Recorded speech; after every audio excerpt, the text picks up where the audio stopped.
코로나19 비상 특집 전용후의 뉴스온 시작하겠습니다. 국내 코로나19 확진 환자는 오늘 0시 기준 9,661명으로 전날에 비해 78명 늘었습니다. 이들 가운데 해외 유입 사례는 29명입니다. 해외 증가폭이 커져 정부가 검역 조치를 강화했습니다. 오늘부터 고열 증상이 있는 여행객은 한국행 비행기 탑승이 제한됩니다.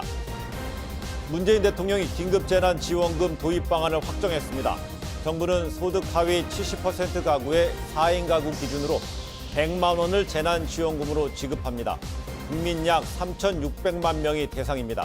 잠시 뒤 청와대에 나가 있는 기자 연결해서 자세하게 전하겠습니다. 전용후의 뉴스온 지금 바로 켜겠습니다.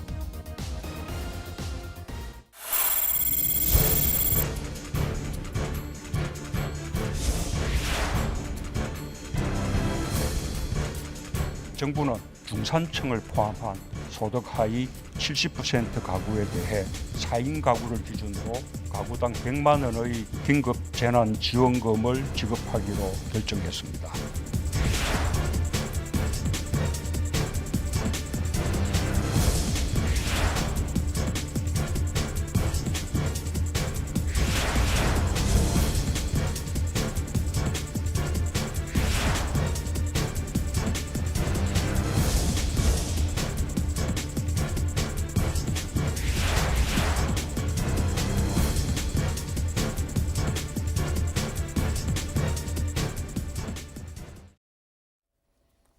정부가 소득 하위 70% 가구의 4인 가구당 100만 원씩 긴급재난지원금을 지급하기로 결정했습니다. 문재인 대통령은 긴급재난지원금을 발표하면서 국민들은 보상받을 자격이 있다고 말했습니다. 청와대 연결해 보겠습니다. 이서준 기자, 오늘 열린 3차 비상경제회의에서 발표가 된 거죠. 자세한 내용 살펴볼까요? 네, 문재인 대통령은 오늘 오전 10시 30분 3차 비상경제회의를 주재했습니다. 회의 앞서 이 모두 발언에서 지자체와 협력해 중산층 포함 소득 하위 70% 가구에 이 4인 가구 기준 100만 원의 긴급재난지원금을 결정하기로 했다라고 발표를 했습니다. 문 대통령은 모든 국민이 고통과 노력에 대해 보상받을 자격이 있다. 하지만 코로나 상황의 불확실성 때문에 재정을 비축해둘 필요가 있다고 했습니다. 70%만 지급할 수밖에 없는 배경을 설명한 건데요. 문 대통령은 좀 더 견딜 수 있는 분들은 널리 이해하고 양보해 주실 것을 당부드린다고도 덧붙였습니다. 그럼 재원 마련은 어떻게 하게 됩니까? 네, 문 대통령은 재원 마련을 위한 2차 추경안을 총선 직후에 국회에 제출해서 4월 중에 처리될 수 있게 준비하겠다라고 말을 했습니다. 재원의 대부분은 뼈를 깎는 정부 예산 지출 구조조정으로 마련하겠다, 이렇게 말도 했습니다. 문 대통령은 이처럼 재정 운용에 큰 부담을 안으면서까지 결단할 수밖에 없었던 이유도 밝혔는데요. 위기 극복을 함께해온 국민들을 위로하고 응원할 필요가 있다.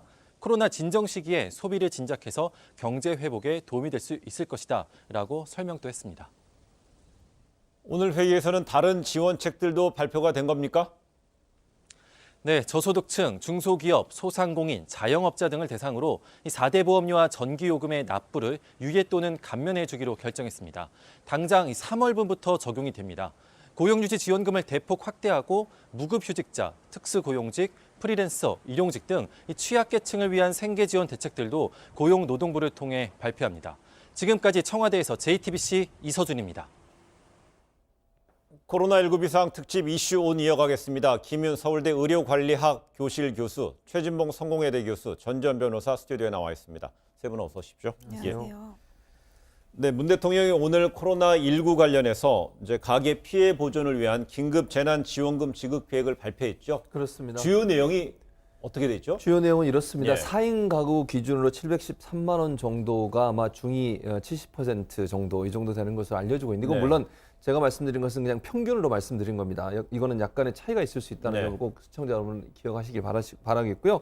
그래서 이 4인 가족 기준으로 70% 이하에 소속된 분들한테 100만 원을 지급하겠다고 하는 것이 골자입니다. 네. 물론 그렇게 되면 숫자가 적은 가족들은 그만큼 돈이 줄어들게 되고요. 또 5인 가족은 그만큼 더 늘어나게 되는. 그러니까 기준 네. 자체가 4인 가족에게 100만 원을 지급하는 것으로 돼 있고요. 전체 가구 70% 긴급 지원금을 지급하는 것으로 이렇게 결정을 했습니다. 이것은 결국 복지적인 차원이라고 보는 경제 진작, 소비 진작으로 우리 경제를 살리려는 특단의 대책이다. 이렇게 볼 수 있을 것 같고요.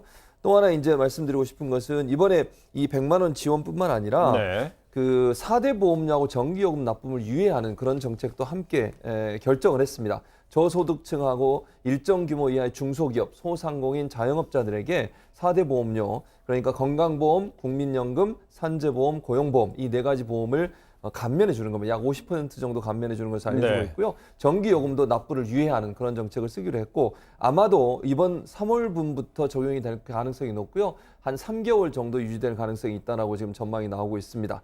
그리고 이제 고용 안전망을 구축하기 위해서 이런 4대 보험을 절약해 주는 것은 자영업자들의 지금의 어려운 상황을 극복하기 위한 하나의 방법이 될 수 있다는 기대감을 나타냈습니다.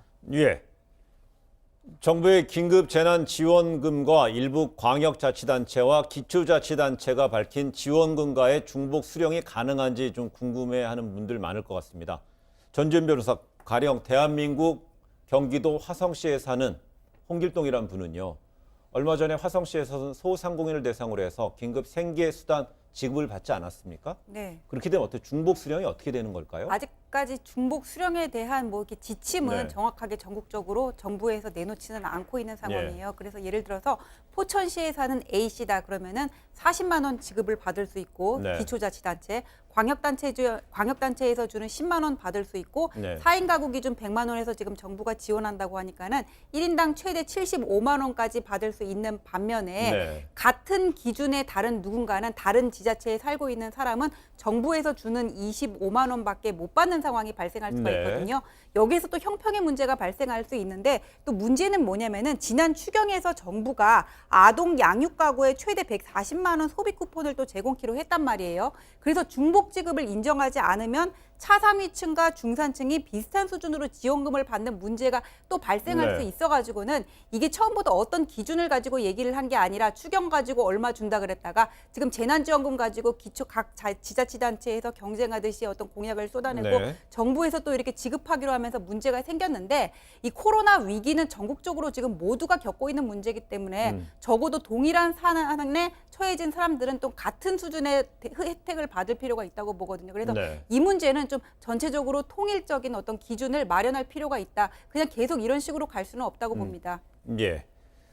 그 세부적인 각 지자체, 특히 기초자치단체, 또 광역자치단체, 또 이제 서울시란 이제 서울시도 있고 해서 이런 부분 세부적인 차등적인 지급 혹은 여기에서 파생되는 형평성의 문제까지도 정부 당국, 그다음에 정부 당국과 지방 당국 간의 꼼꼼한 협의가 좀 있어야 될 것으로 보여지고요. 이 문제는 저희가 이어지는 라이브 썰전에서도 한번 짚어보도록 하겠습니다.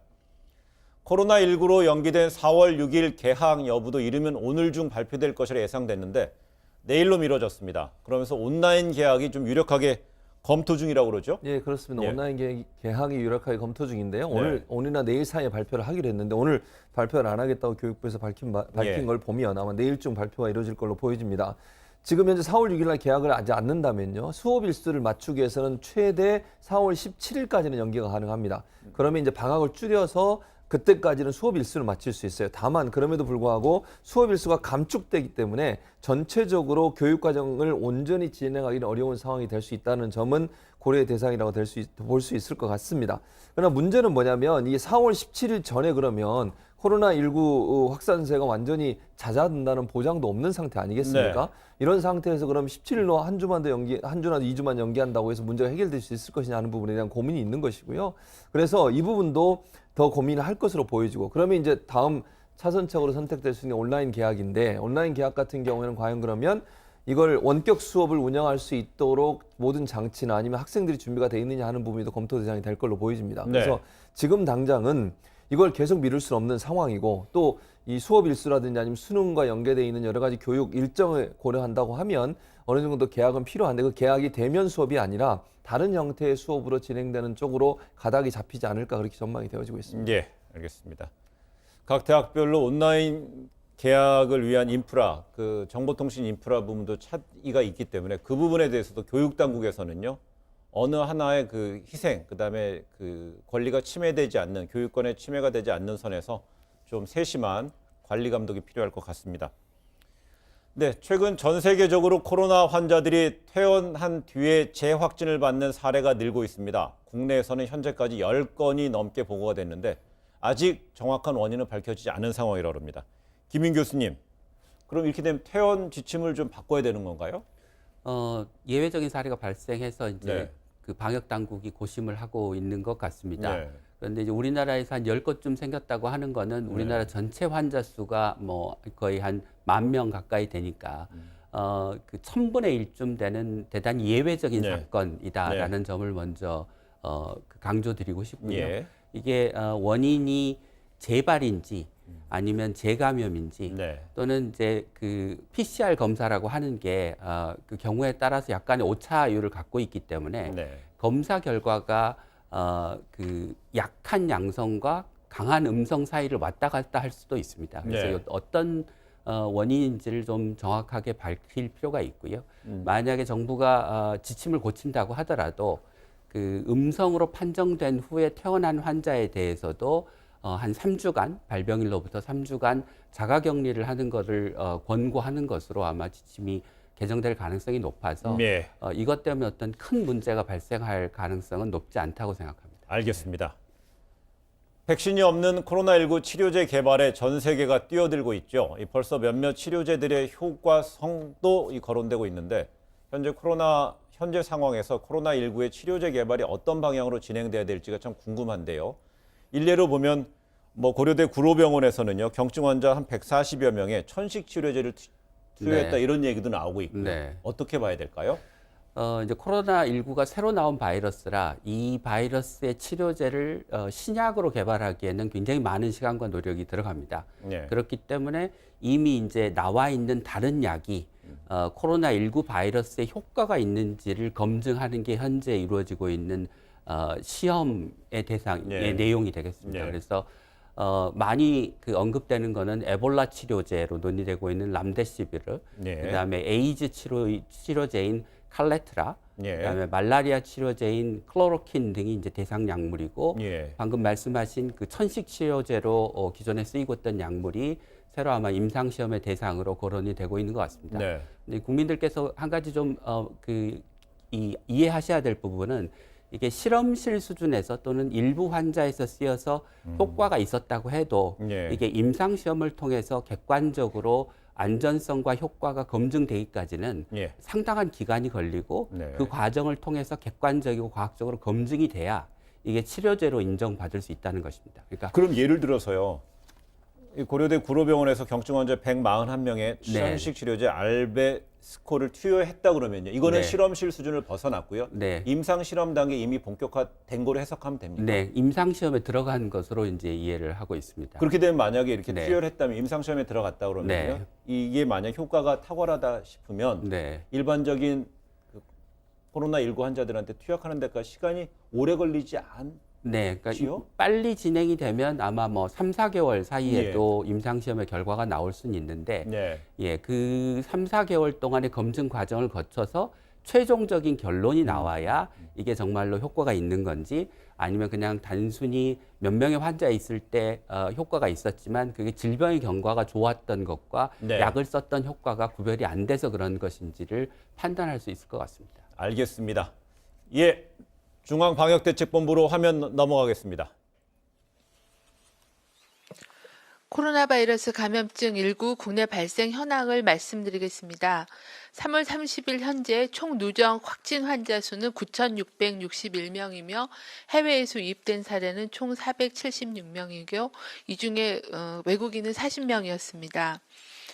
어제 추가로 격리 해제가 진행이 되어 현재까지는 195명이 추가로 격리 해제되어 5,228명이 격리 해제되어 전체 확진자 중에 54.1%가 격리 해제되었습니다. 어제 신규로 확인된 확진자는 78명이었습니다. 어제 추가로 사망하신 분은 6분이셨습니다.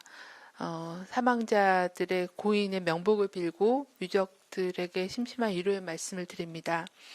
어제 사망하신 6분은 80대가 4명이셨고 70대 어르신이 2명이셨습니다. 대구 지역에서 5명, 경북 지역에서 1명의 사망자가 보고가 되었습니다.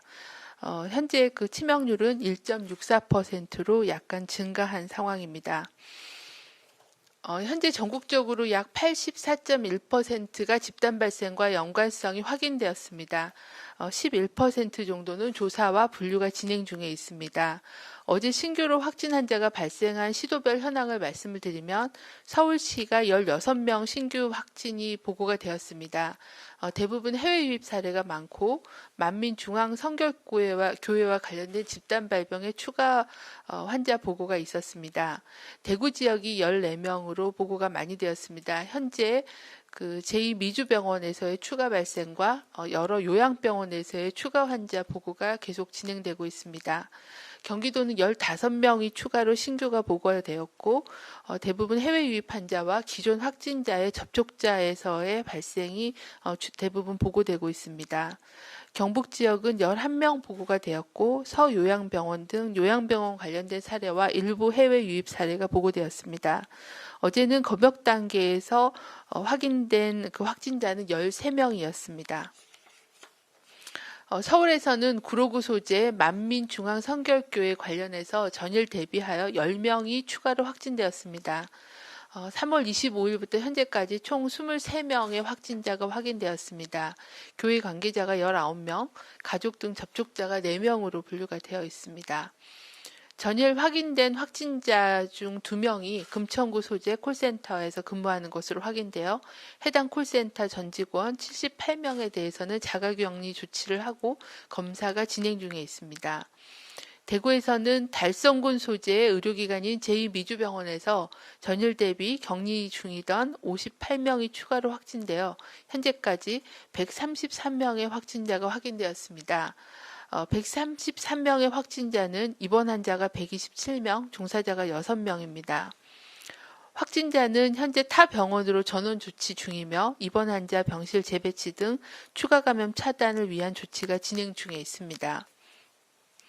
최근 해외 여러 국가에서부터 확진자 발생이 증가함에 따라 해외 유입 환자가 증가하고 있습니다. 통계를 말씀을 드리면 어제 신규로 확인된 그 해외 유입 환자는 29명이었습니다. 국가별로는 중국 외 아시아가 1명, 인도네시아였습니다. 유럽 12명, 미주 지역 16명이었으며 확인 단계는 검역 단계에서 13명, 지역사회에서 확인된 경우가 16명이었습니다. 국적은 내국인이 27명, 외국인이 2명이었습니다. 현재까지 총 해외 유입 환자는 476명이었고 검역 단계에서 확인된 경우가 42%, 지역사회에서 확인된 경우가 57.6%의 비율입니다. 국적으로는 내국인이 436명으로 91.6%고 외국인은 총 40명으로 8.4%의 비율을 차지하고 있습니다. 정부는 해외 유입 환자가 증가함에 따라서 4월 1일 0시부터 해외 입국자 전체에 대한 검역과 감염병 관리를 강화하게 됩니다. 현재는 유럽과 미국발 입국자만 자가격리를 하고 있지만 4월 1일 0시부터는 모든 국가에서 입국하는 국민, 장기 체류 외국인은 원칙적으로 입국 후 14일간 자가격리를 실시합니다. 그동안 능동감시를 실시해왔던 단기 체류자에 대해서도 국익과 공익을 위한 방문 등 예외적인 사유를 제외하고는 원칙적으로 자가격리를 실시하게 됩니다. 자가격리를 위한 거주지 등이 없거나 적절치 않은 경우에는 미리 준비한 격리시설을 이용할 수 있고 다만 내국인 외국인 구별 없이 격리시설 이용 시에는 비용을 징수하게 됩니다. 해외 입국자에 대한 검사비와 확진 시의 치료비에 대해서는 국가가 지원하며 이는 혜택이 아니라 감염 확산을 막기 위한 공익적 목적으로 지원을 하게 됩니다. 다만 생활지원비는 개인의 선택에 따른 입국인 점과 또 국내 입국을 유도하는 부작용 등을 고려해서 지원하지 않는 원칙을 적용하고 있습니다.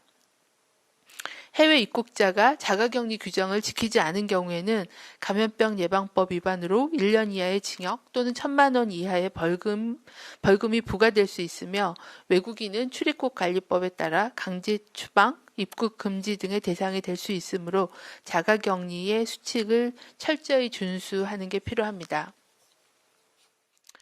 네, 지금까지 중앙방역대책본부 정은경 본부장의 브리핑이 있었는데요. 정 본부장은 해외에서 들어오는 분들이 그 자가격리에 대해서 좀 강하게 좀 관리하겠다는 건데요. 자가격리 위반했을 경우에는요 1년 이하의 징역, 1,000만 원 이하의 벌금, 또 외국인에 대해서는 추방 조치까지도 강도 높게 이제 대응하겠다고 얘기했는데요. 이 관련해서 이 코로나19 증상이 있는 상태에서 제주도를 여행한 유학생, 우리 유학생 모녀에 대한 논란도 좀 지속되고 있는 것 같은데요. 오늘까지 계속 이어지는 것 같습니다. 그렇습니다. 사실 이제 그 제주도에 20일부터 24일까지 여행을 네. 갔는데 이 학생 같은 경우에 이제 미국에서 유학을 하다가 학교가 문을 닫아서 결국 입국을 했고 입국하자마자 부모님, 어머님과 함께 아마 여행을 간 것으로 알려지고 있습니다. 문제는 여행 간 당일날 저녁 그 다음날 아침부터 증상이 있었습니다. 얘는 오한이 있었고요.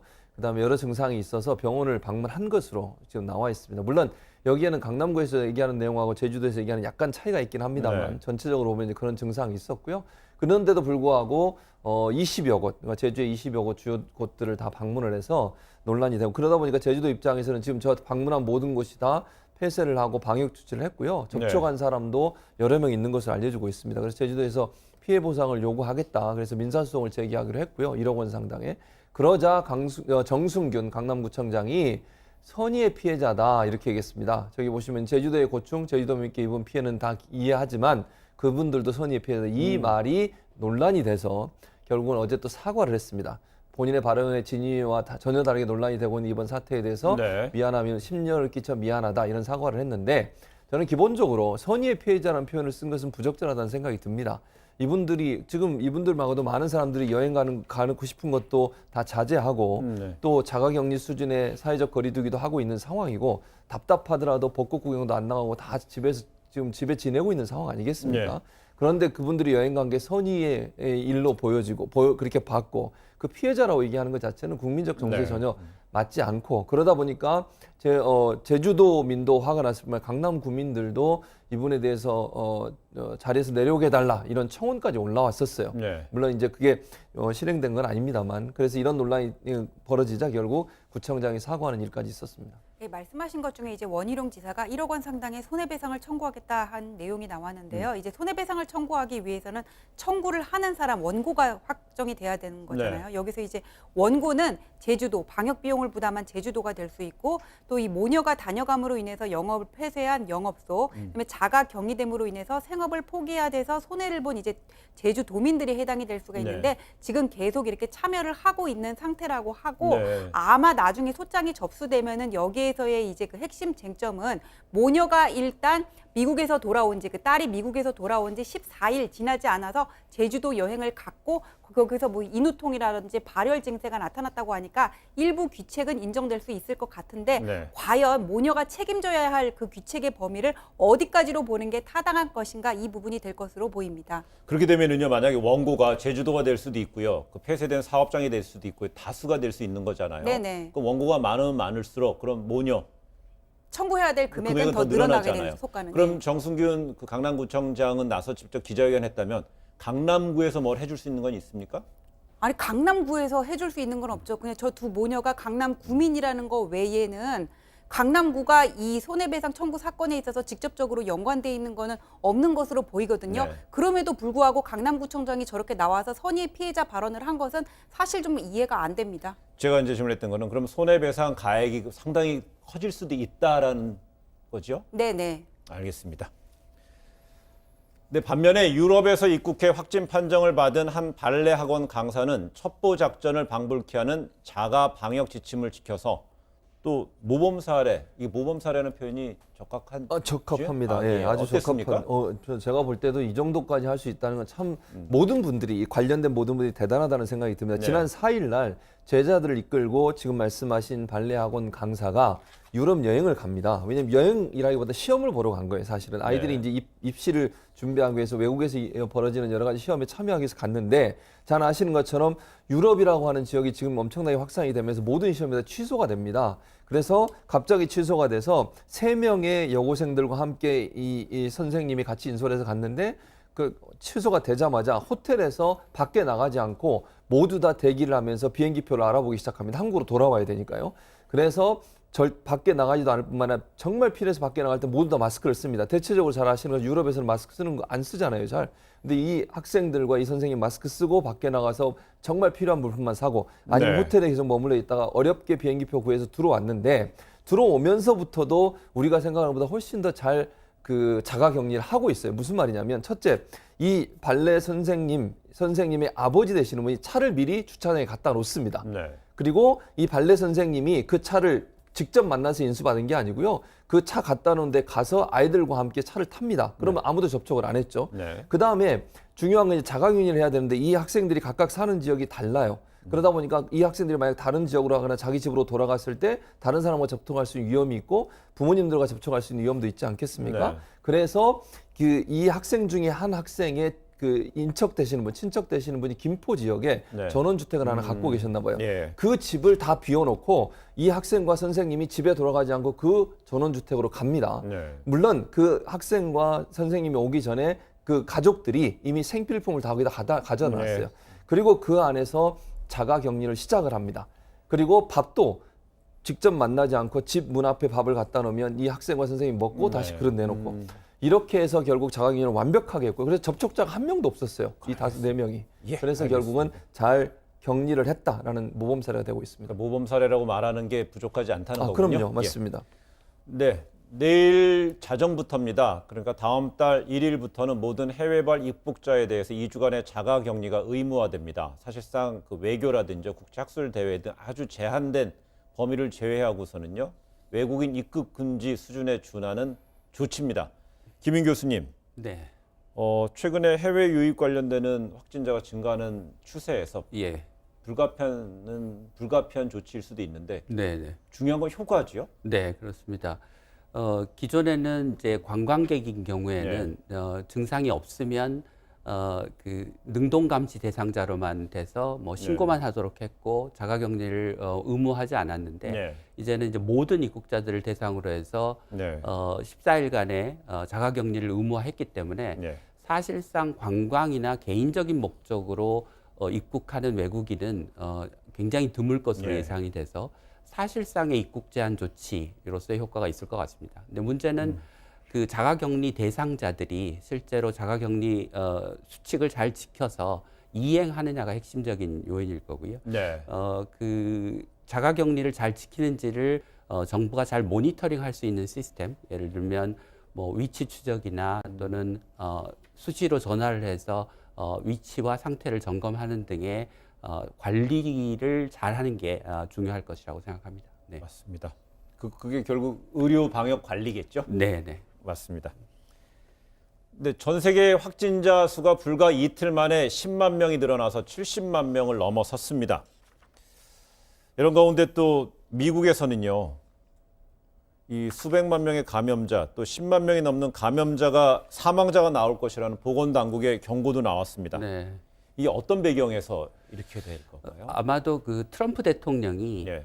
부활절을 기점으로 해서 기존의 사회적 격리 네. 조치를 해제하고 미국 국민들이 일상 경제 활동에 복구하는 게 좋지 않겠냐라는 이제 그 바램에 섞인 그런 발언을 하면서 아마 여러 전문가들이 그렇게 할 수 있는 객관적인 근거가 없고 그때쯤에 아마 미국 내에 환자 수가 굉장히 늘어나고 예. 사망 환자도 굉장히 늘어나는 시점인데 그런 무모한 조치를 취하면 안 된다는 그런 그 의사 표현을 예. 소위 이제 그 미국 국립보건원의 현재 가장 이 코로나 사태의 전문가로 알려진 파우치 소장이 예. 그 예측 결과의 하나로 발표를 한 것 같습니다. 최근에 미국은 이제 인구가 뭐 3억 명이 넘어 3억 한 3, 4천 명이 되는 네, 나라인데 네. 주말 사이에 보니까 하루에 보면 17,000명 네. 이렇게 늘어나고 사망자도 200명대 늘어나고 있지 않습니까? 네, 네. 그러다 미국에 있어서의 코로나19 확진세는 네. 정점이 아직 되지 않았고 계속 늘어나는 거로 봐야 되겠습니까? 네, 정점을 향해 올라가는 단계로 예, 볼 수 있을까요? 정점으로 아마 4월 첫 주, 둘째 주, 앞으로 한 1, 2주는 예. 환자가 계속해서 늘어날 것으로 예상이 됩니다. 예. 그러니까 지금 초기에 지역사회 감염이 통제되지 않은 상태로 방치된 결과 예. 이제 광범위한 지역사회에서 감염이 일어나면 아무리 사회적 거리두기를 해도 일정 기간 동안은 매일 환자가 한 20% 이상 지금 늘어나는 양상을 보이고 있어서 예. 이게 이제 유럽이나 미국이나 사실은 비슷한 양상을 보이고 있습니다. 이게 소위 지역사회 감염이 만연했을 때 생기는 무서운 결과라고 볼 수 있고요. 예. 우리나라도 이제 초기 고비를 잘 넘겼으니까 현재 상태를 잘 유지하면서 혹시나 발생할지도 모르는 지역사회 감염에 잘 대비하고 사회적 거리 두기를 충실히 지키는 게 네. 무엇보다 중요하다고 할 수 있겠습니다. 그렇습니다.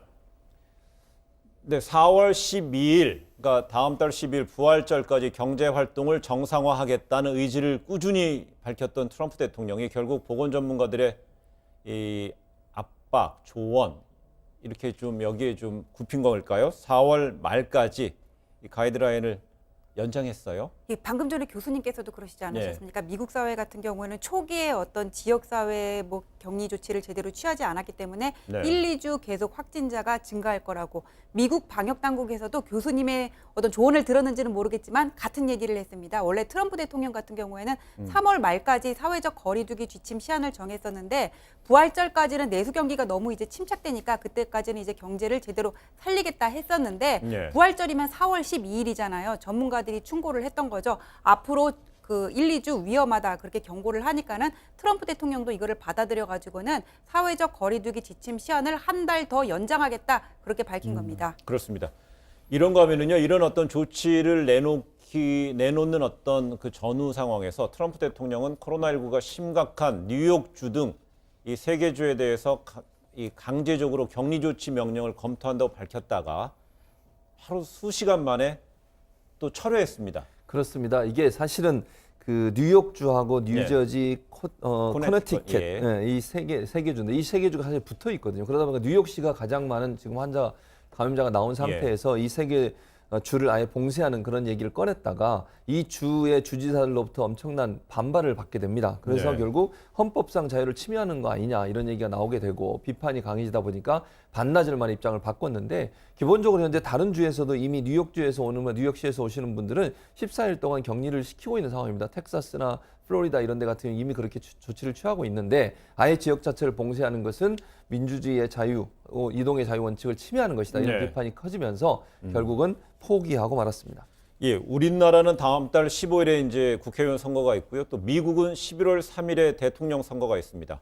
전 변호사, 왜 벌써 대선이 연기되는 시나리오가 왜 거론이 되고 있나요? 왜냐하면 미국 대선 같은 경우에는 우리나라처럼 그냥 하루 선거를 하는 게 아니라 요맘때쯤부터 시작을 해요. 그래서 각 주에서 대의원을 뽑아가지고는 민주당, 공화당의 후보자를 선출을 하고 우리가 대통령 선거라고 부르는 11월에는 이제 선거인단을 선출을 네. 하는 거거든요. 그러니까 상원 100명, 하원 435명, 워싱턴 DC 3명 추가해서 438명 그 선거인단을 선출하는 게 대선인데 그럼 지금부터 이렇게 하나씩 그 후보자 선출, 각 당 후보자 선출을 위한 대의원 대회부터 이렇게 진행이 돼야 되는데 네. 지금 이게 3월 28일, 9일 정도 이렇게 잡혀 있다가 뉴욕주를 시작으로 해서 코네티컷, 로드아일랜드, 펜실베니아까지 지금 한 6월 이후로 연기를 하고 있습니다. 네. 그럼 이게 이렇게 순서가 있는 건데 대의원 선출부터 4월에서 6월로 연기가 되면은 당연히 11월로 예정된 대선도 연기돼야 되는 게 아니냐 이런 얘기가 나오고 있는 거죠. 그렇군요.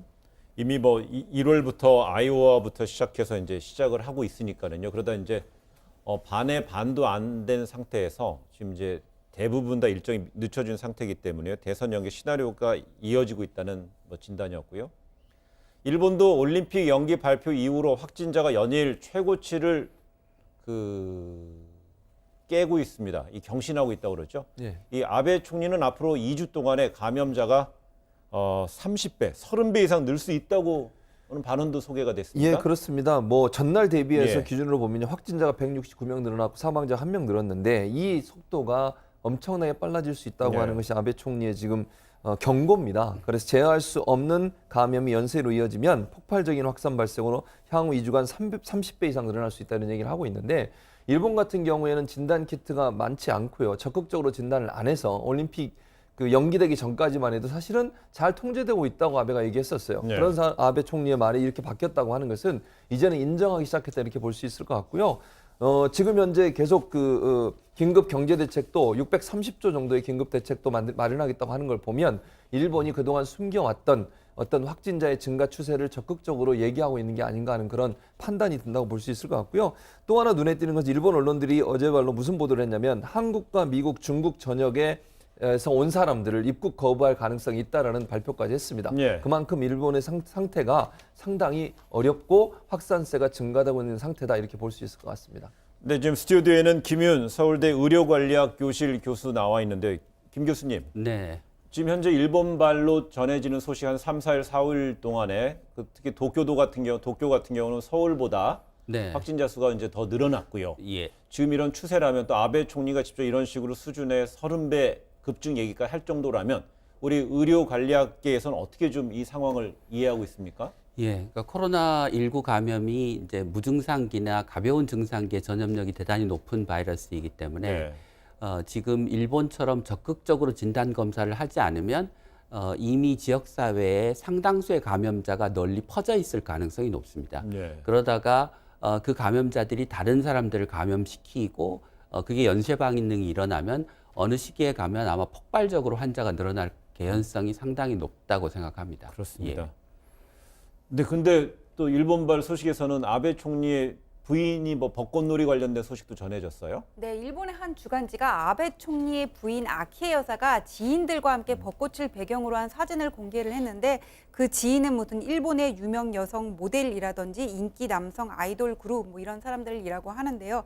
근데 문제가 뭐냐면은 이게 지난달 하순에 찍은 사진이다. 그러니까 벚꽃을 배경으로 찍었으면 지난달 하순 정도, 이번 달 하순 정도가 되겠죠. 촬영한 사진이 될 텐데 이게 문제가 뭐냐면은 바로 그 시즌에 도쿄 도지사가 일본 도민들한테 사람이 붐비는 곳을 피하고 외출을 자제하라고 했고 일본 도쿄에 가면 왜 우에노 공원이라고 유명한 데 있는데 거기 벚꽃놀이 명소의 일부 도로에도 통행 금지령을 내렸었거든요. 상황이 이렇다 보니까는 일본 내에서는 비난이 빗발치고 여기에 대해서 아베 총리가 그냥 레스토랑 내에서 촬영한 것이고 별 문제는 없었다 이렇게 해명은 하고 있었지만 네. 사회적인 거리두기라는 게 레스토랑도 예외는 아니지 않습니까? 도민들한테는 사회적 거리두기를 얘기를 하면서 총리의 부인은 이런 식으로 벚꽃을 배경으로 사진을 찍냐 하는 일본의 이런 비판들이 지금 계속 나오고 있습니다.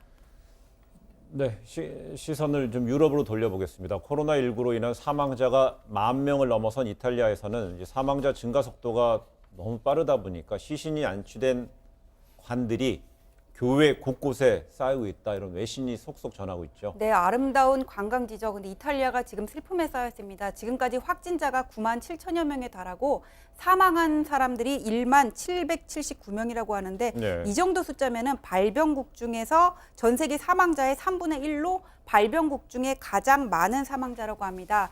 상황이 이렇다 보니까는 곳곳에서 정말 가슴 아픈 사연도 전해지고 있는데 롬바르디아의 한 주에서는 이제 80대 삼형제 중에서 맏형이 먼저 코로나로 사망을 하고 나머지 두 형제가 일주일 사이에 또 코로나19로 숨졌다고 하고요. 네. 그다음에 보게라 지역에서는 86세 아버지와 40, 50대 2명 아들이 사흘 걸러서 또 세상을 떠났다고 하고 그다음에 토스카나주에서는 할머니가 코로나19로 사망을 하고 그다음에 엄마가 병원에 입원을 하면서 11살짜리 쌍둥이 자매만 집에 남겨졌다고 합니다. 가족 간의 감염 때문에 한 가족이 이렇게 연달아서 코로나로 사망하는 상황이 발생하다 보니까는 네. 어떤 그 장례식에 다 같이 참석을 해서 슬픔을 애도하고 이런 것도 할 수가 없는 거죠. 그래서 사람들은 죽음의 존엄성마저 이렇게 무너졌고 관 속에 꽃이나 어떤 가족들의 사진, 메모마저 넘겨줄 수가 없다 이러면서 애통해하고 있습니다.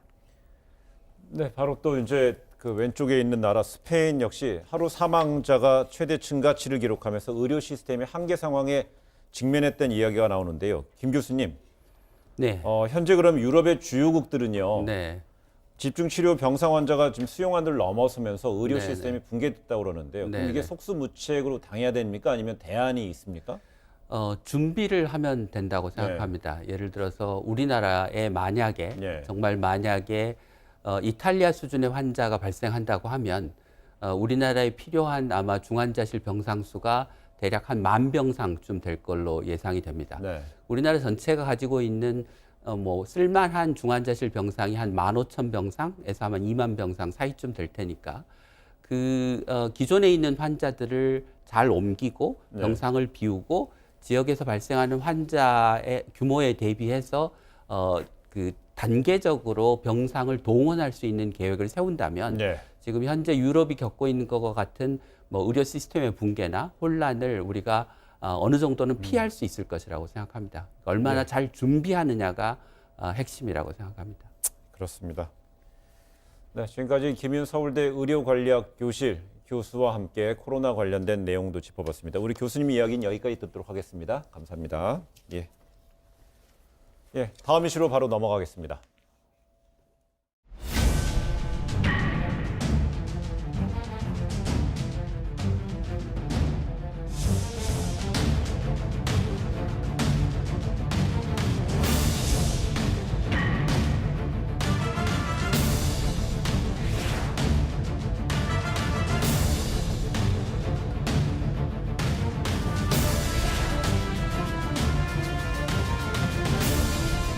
일시적으로 소지를 한 것이기 때문에 시청이 가능하고 유포가 가능하다라는 점에서 소지라는 부분에 있어서도 처벌을 해야지.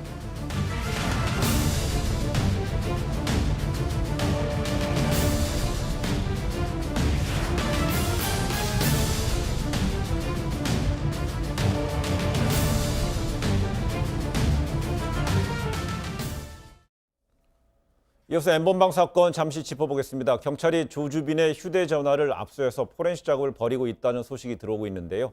이 휴대전화가 범죄 사실을 밝히는 이른바 이 스모킹 건이 될 수 있을까? 현재로서는 어떻게 봐야 될까요?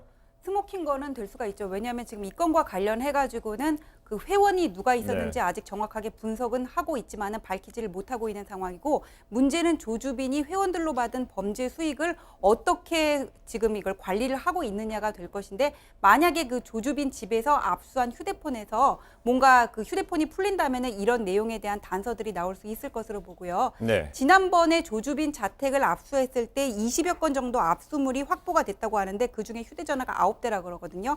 근데 7대에서는 유의미한 자료를 찾지 못했고 2대의 전화기는 지금 분석 중이다 이렇게 나오고 있는데 네. 암호를 해제를 했다는 건지 조주빈은 여기에 대해서 함구하고 있다고 하거든요. 네. 해제를 한 건지 아니면 수사기관에서 시도를 하고 있는지 이거는 좀 더 제가 찾아봐야 될 것으로 보입니다. 예. 근데 조주빈이 보이스피싱 인출책을 신고해 검거에 기여한 공으로 이 감사장을 받은 사실도 좀 드러났어요. 그렇습니다. 이게 2018년 1월부터 2019년 4월까지 5차례 신고 보상금도 받았고요. 한 네. 차례는 미추홀 경찰서고요. 한 차례는 연수경찰서인데 보상금으로 총 140만 원을 받은 것으로 알려지고 있고 감사장도 받은 것으로 알려지고 있습니다. 본인이 직접 그 본인이 계정이 있는 SNS 사이트에 그걸 자랑 삼아 올리기도 했었고요. 근데 경찰 측에서 뭐라고 밝히고 있냐면 실제로 그 도움을 준 것은 맞다라고 얘기를 하고 있습니다. 그러니까 보이스피싱의 인출책 있잖아요. 돈을 인출해가는 네. 인출책을 찾는데 검거하는 데 도움을 준 건 맞는 것 같습니다. 그래서 그 공로로 준 것이지 이것과 특별히 성범죄와 연관성은 없다라고 얘기를 하고 있고, 조주빈이 제가 좀 이해할 수 없는 말은 이런 말, 천인공노할 보이스피싱 범죄자들 몇 명을 경찰분들과 공조해 검거했다. 네. 그 다음 말이 저는 더 황당한데요. 형사분들을 도와드렸으니 이제 내가 도움을 받을 차례다. 이런 얘기까지 했어요. 그러면 이거는 본인이 지금 한 행동들을 일정 부분 보상받기 위해서 이런 행동을 했지 않나 하는 네. 그런 추측이 생길 정도로 참 이중적인 모습을 보여주는 그런 사례가 아닌가 이런 생각이 듭니다. 네, 조주빈과 관련된 또 다른 청와대 청원이 등장했습니다. 바로 조주빈과 여아 살해 계획을 모의했던 사회복무요원의 신상을 공개해달라, 이런 내용이에요. 예, 조주빈과 살해 계획을 모의했던 복무요원의 신상을 공개해달라는 청원 내용에 28만 명 정도가 지금까지 동의를 하고 있다고 하는데, 그 신상 공개를 원하는 게 그럴만한 게 뭐냐면은요. 네. 지금 잠시 화면 나오는 한시 기준으로 벌써 한시 기준으로 39만 지금 명으로 40만 됐네요. 명 가까이 예. 되는데 그 이유가 뭐냐면은 저 공익 복무요원 A 씨라는 사람이 고등학교 1학년 때 담임 선생님께 의지를 하다가 이 사람이 너무 이렇게 집착하는 모습을 보이니까는 약간 거리를 두니까는 네. 협박을 하기 시작했고, 이 사실을 이제 경찰에다 고소를 해가지고는 복무를 하게 되니까는 자기가 2018년 1월부터 2019년 3월까지 이제 복역을 했다 그래요. 나오고 나서도 어떻게 개인 정보를 알아내가지고는 딸과 이 선생님의 뭐 주민번호 같은 거를 집 앞 우편함에 넣어놓고 가면서 계속적으로 협박을 했다고 하는 겁니다. 네. 그래서 이번에 신상 공개를 안 한다면은 또 다시 저런 협박이 이어질 수 있다, 이런 내용의 지금 청원을 올려서 여기에 많은 사람들이 동의를 하고 있는 것으로 보이는데, 근데 문제가 뭐냐면은 우리나라 법에 보면은 그 신상 공개 대상을 할 수 있는 범죄 유형이 정해져 있어요. 살인죄 같은 경우에는 미수 이상이어야 되고, 그다음에 뭐 강간이라든지 추행 같은 성폭력 범죄 아니면은 뭐 강도 같이 그런 특정 강력 범죄에 해당이 네. 돼야지 협박죄는 뭐 신상공개 대상 죄에 해당이 안 되거든요. 그래서 네. 이 부분은 법을 바꾸지 않는 한 당장은 또 다른 범죄가 나오지 않는 한 당장은 좀 실행하기 힘들 것으로 보입니다. 네, 또 다른 범죄가 나오지 않는 한 이런 네. 전제가 있어요.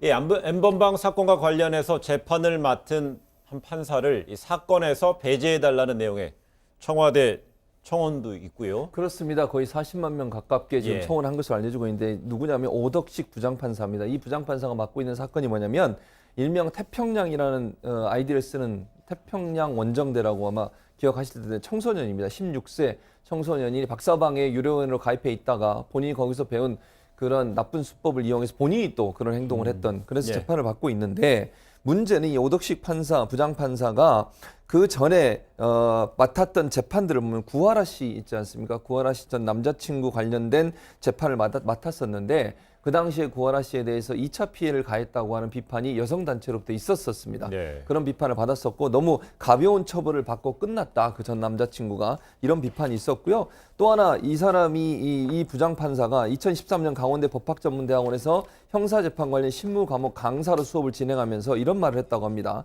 여자 변호사는 부모가 권력자이거나 남자보다 일을 2배로 잘하거나 얼굴이 예뻐야 한다는 취지의 성희롱성 발언을 해서 논란을 빚기도 했던 그런 인물이기 때문에 네. 이런 성인지성이 낮은 사람이 어떻게 이런 성착취 관련된 재판을 맡을 수 있느냐라고 하면서 이분을 재판에서 배제해달라 이런 청원이 올라왔고 40만 명 넘는 분들이 여기에 동의를 하고 있는 상황입니다.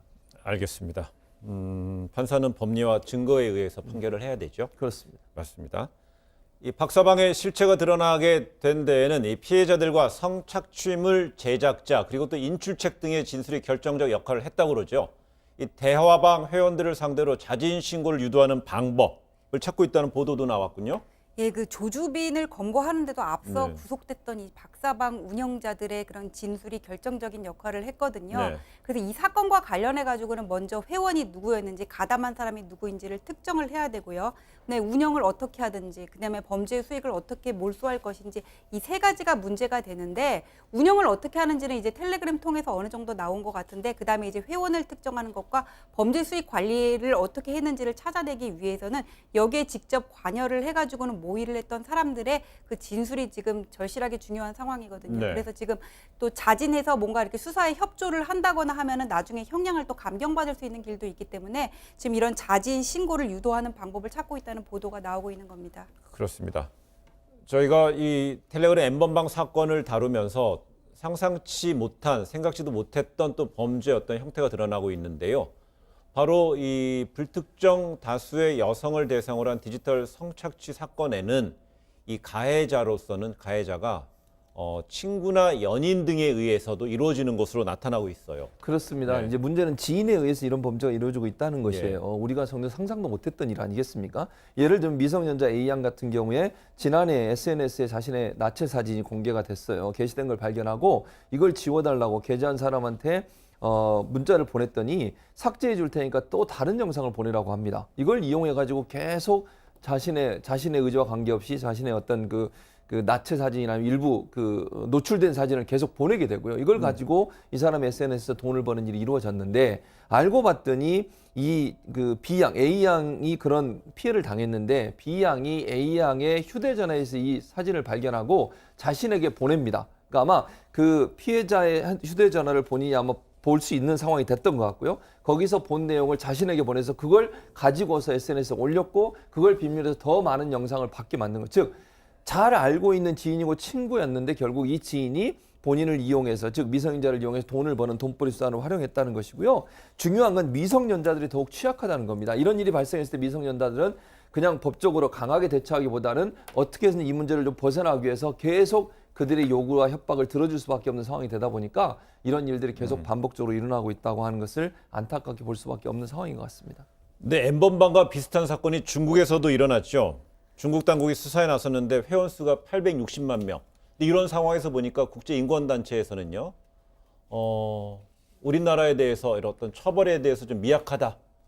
이런 얘기를 하고 있습니다. 이게 국제적으로 일어나는 건 아니지만은요. 한국 사례를 좀 특정해서 본 것 같아요. 그러니까 우리 이번에 지금 일어났던 이 한국 사례가 국제적으로도 많은 관심이 대상이 되고 있는데 우리나라에서도 분명히 이런 우리나라의 그 처벌의 미약함을 알리는 그런 노력이 있었던 것으로 보여요. 그래서 국제 인권 단체와 외국 언론도 이 문제를 가지고 대서특필을 하면서 비판을 하고 나섰다고 합니다. 물론 이런 것들로 인해 가지고는 뭐 우리나라 법원에 그냥 권고하는 의미 이상의 어떤 뭐 구속력을 가질 수는 없는 것이지만은 이번 기회로 해가지고는 디지털 성범죄에 대한 낮은 성인지 감수성을 다시 재고할 수 있는 그런 기회가 되지 않을까 하고 대법원의 양형 기준도 지금의 그냥 벌금이라든지 집행유예에서 끝나는 수준을 벗어나가지고는 좀 더 상향 조정을 할 필요가 있지 않을까 싶고 신상 공개라든지 그 처벌 범위와 관련해서도 성인물 같은 경우에는 소지만 가지고는 처벌이 안 되고 그냥 스트리밍 상태로 시청을 하는 경우에는 보기 같은 경우에는 또 아동이건 성인이건 또 처벌이 안 되는 문제가 있거든요. 네. 이런 구속 요건에 관해서도 입법의 미비를 다시 한번 살펴야 되겠다고 봅니다. 네, 이러다 보니까 이제 N번방이나 이런 박사방 등 디지털 속의 성착취물이 유통되는 공간에 대한 방에 들어가기만 해도 처벌하는 방안 이게 지금 추진이 되고 있는 것 같습니다. 그렇습니다. 박강훈 더불어민주당 의원이 정보통신망법 그리고 성폭력처벌법 두 개를 개정안을 냈는데 이 개정안의 내용을 보면 성폭력특별법을 개정해서 무기징역까지 처벌이 가능하도록 그리고 형량 하한제를 둬서 어느 정도 이상은 반드시 형량을 때릴 수 있도록 처벌할 수 있도록 하는 법 개정안을 냈고요. 또 하나 눈에 띄는 게 뭐냐면 개정안 내용 중에 보면 이 불법 성착취물을 인지하고도 소지하거나 시청한 사람에게도 그러니까 본 사람에게도 3년 이하의 징역 또는 3천만 원 이하의 벌금을 부과하는 내용이 포함되어 있습니다. 물론 네. 이 법이 통과될지는 두고 봐야 되겠습니다만 박강훈 의원 입장에서는 우리나라가 성범죄에 대한 처벌이 너무 약해서 이런 문제가 계속 반복되고 있기 때문에 좀 더 강력한 처벌을 내리고 또 본 것만으로도 처벌될 수 있는 규정을 집어넣기 위해서 이런 법 개정안을 내놨고요. 네. 결국 생산자, 유통자, 소비자 모두의 고리를 끊어내는 것만 이 문제를 해결할 수 있는 방법이라는 생각에서 이 법을 제안했다라고 밝히고 있습니다. 예, 오늘 그 N번방 이야기까지 두 분하고 이야기 나눴습니다. 오늘 고맙습니다. 예.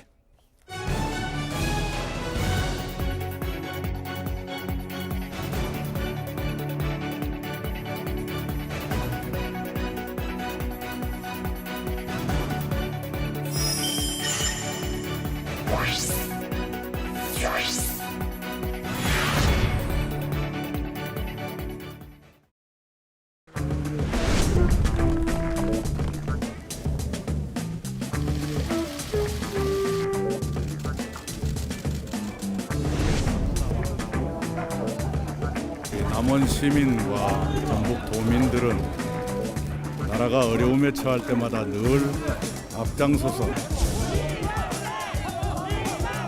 왜 하는 거야? 뭐 하는 거야 도대체?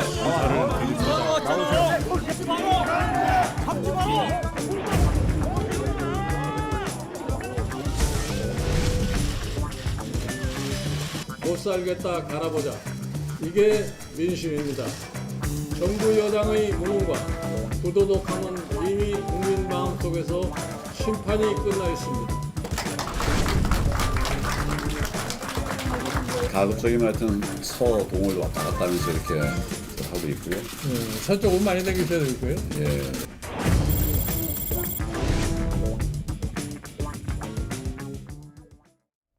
편집 없는 날선 토크의 진술 라이브 설전 시간입니다. 김종배 시사평론가 김영우 의원 나와 있습니다. 두 분 어서 오세요. 네.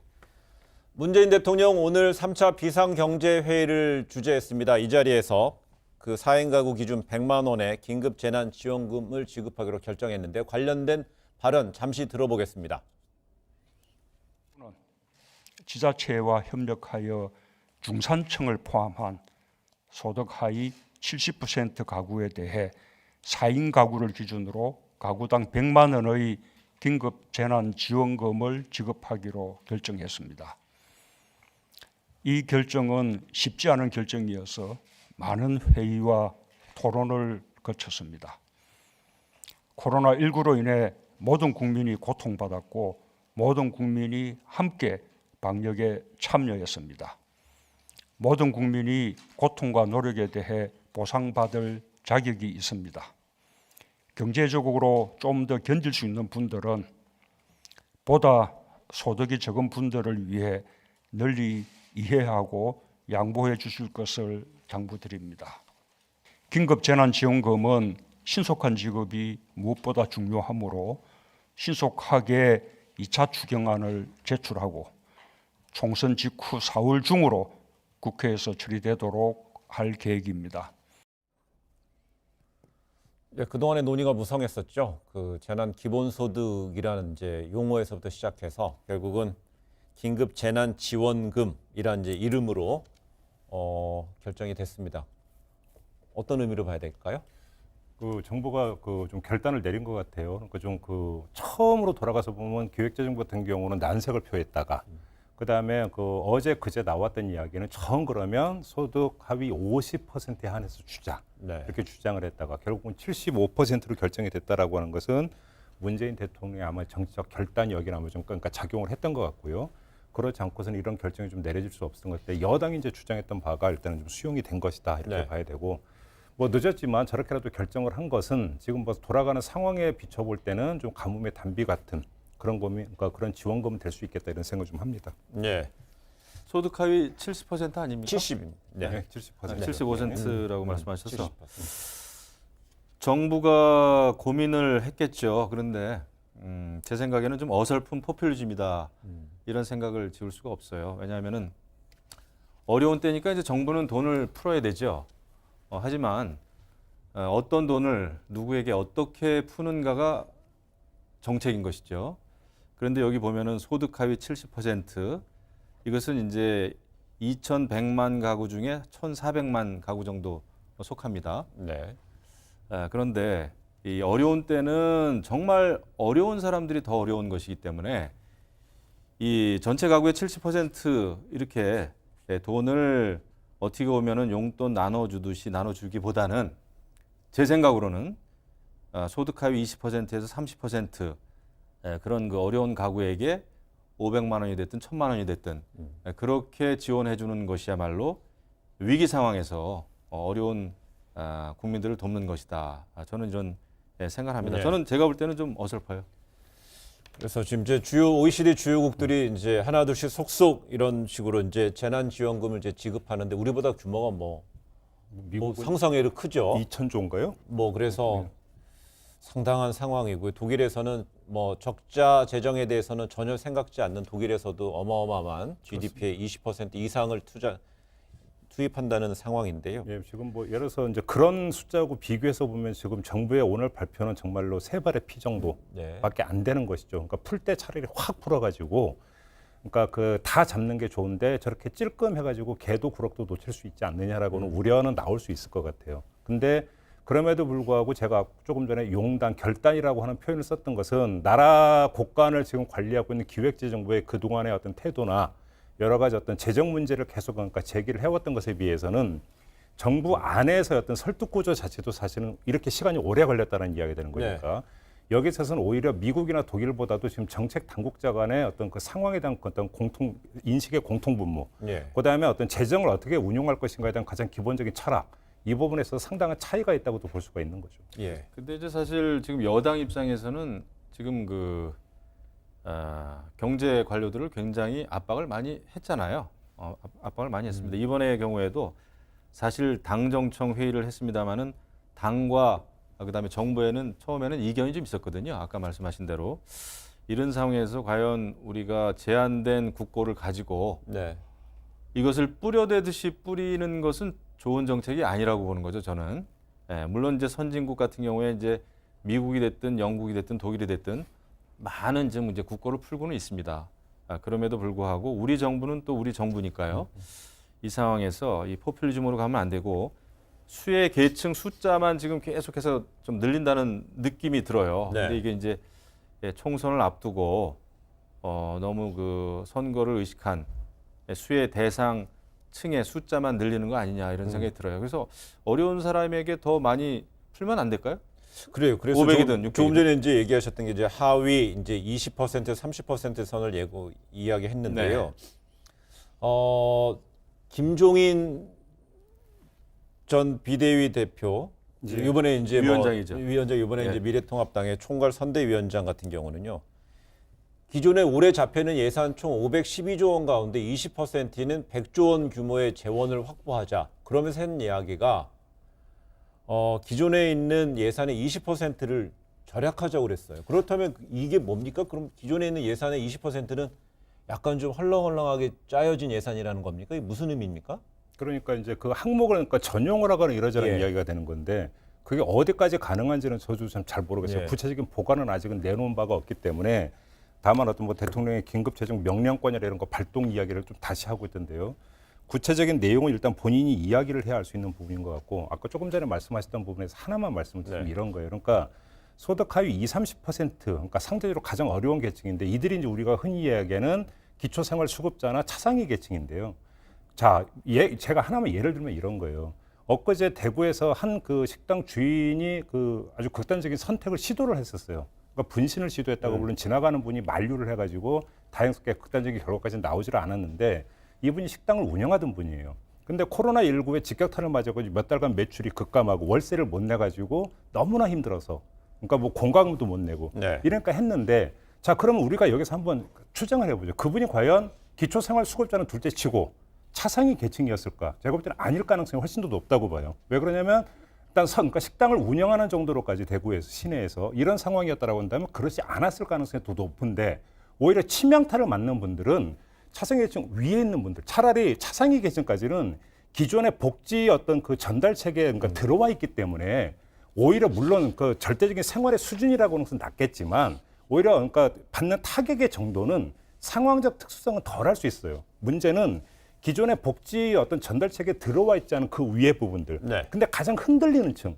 이들이 어찌 보면 더 큰 문제가 되는 건데 정부가 지금 소득 하위 70%를 잡은 이유는 거기에 있다. 이렇게 이해를 해 주실 필요가 있는 거죠. 지금 정부에서는 이제 그런 자영업자를 위한 여러 가지 그 세금이라든지 뭐 전기세라든지 아니면은 은행 대출금 납부를 연계해 주는 정책을 세우고 있습니다. 그렇기 때문에 그건 그렇게 이해하시면 되고 방금 이야기하신 대로 김종인 통합당 선대위원장이 얘기한 그 100조 예산 문제는 그겁니다. 지금 512조입니까? 지금 이제 국가 예산이 책정이 됐는데 코로나 사태 때문에 예산이 지금 집행이 안 되고 있는 게 많이 있습니다. 여러 가지 SOC 사업도 그렇고 그런 게 제대로 집행이 되려면 뭐 입찰도 해야 되고 그렇지 않습니까? 근데 이런 게 이제 사회적인 거리 유지 때문에 이 예산이 제대로 집행이 안 되는 게 많이 있어요.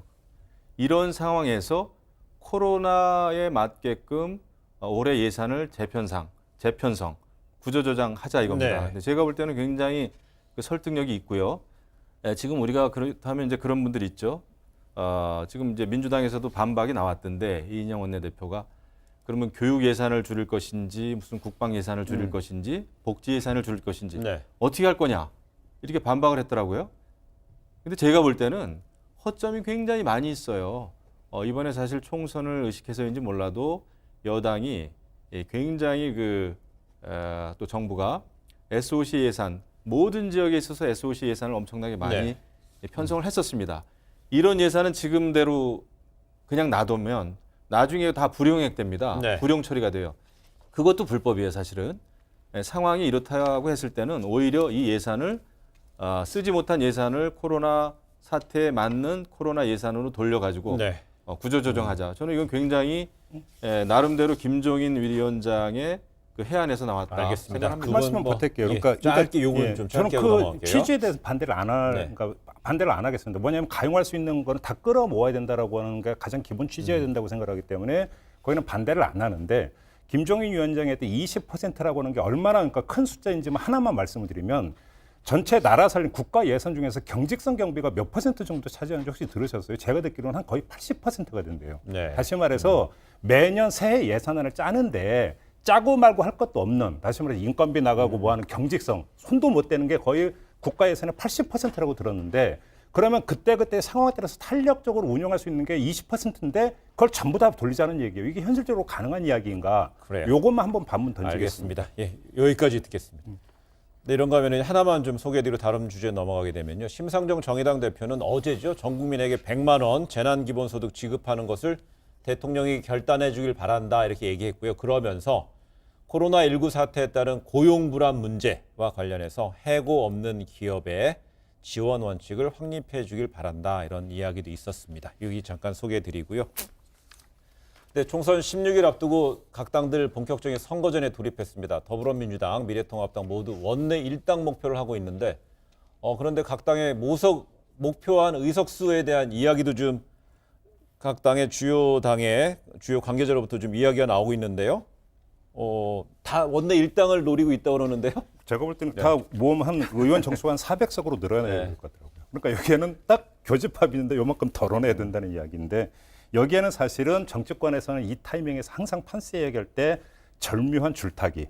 너무 과장을 하면 오만하다고 욕먹고 너무 엄살을 피면은 뭐 저러다가 저당 지는 거 아니야 해서 오히려 그러니까 표심에 악영향을 미치고 그래서 적정한 선에서 어떻게 이야기를 하느냐가 결국은 정치적 판단 능력이라고 이야기를 하는데 아무튼 그러니까 그 더불어민주당이나 미래통합당이나 그냥 아주 간명하게 말씀을 드리면 140에서 145석 비례 대표까지 포함을 해서 이렇게 우리가 확보를 해서 원내 일당은 된다라고 주장을 하는 거거든요. 거의 숫자도 거의 똑같아요. 뭐 계산법 같은 경우는 조금씩 다른데 그러니까 이 총 의석수를 보니까 대충 145 플러스 마이너스 5 이 정도로 갖고 우리는 일당 다 이렇게 주장을 하고 있더라고요. 그렇죠. 심리적으로 과반수 넘긴다. 우리가 한때는 뭐 180석 얘기도 했다가 망했지 않았습니까? 그러니까 이제 150 이상이면은 과반수이기 때문에 그거를 함부로 이야기 못 하죠. 그러니까 우리는 이제 여당 문정권을 이제 비판하면서 정권 심판하는 거 아니겠습니까? 이런 상황에서 이렇게 그냥 독주하고 질주하는 문정권의 이 잘못된 정책 기조를 막기 위해서는 최소한 우리는 그래도 힘 있는 야당이 되려면 뭐 일당이 돼야 되는 거죠, 사실은. 그렇게 이제 요구하고 있는 것이고요. 근데 선거에서는 말을 믿으면 안 됩니다. 근데 정말 정확한 거는 이제 민심이에요. 투표 날 이제 보면 알 것이고.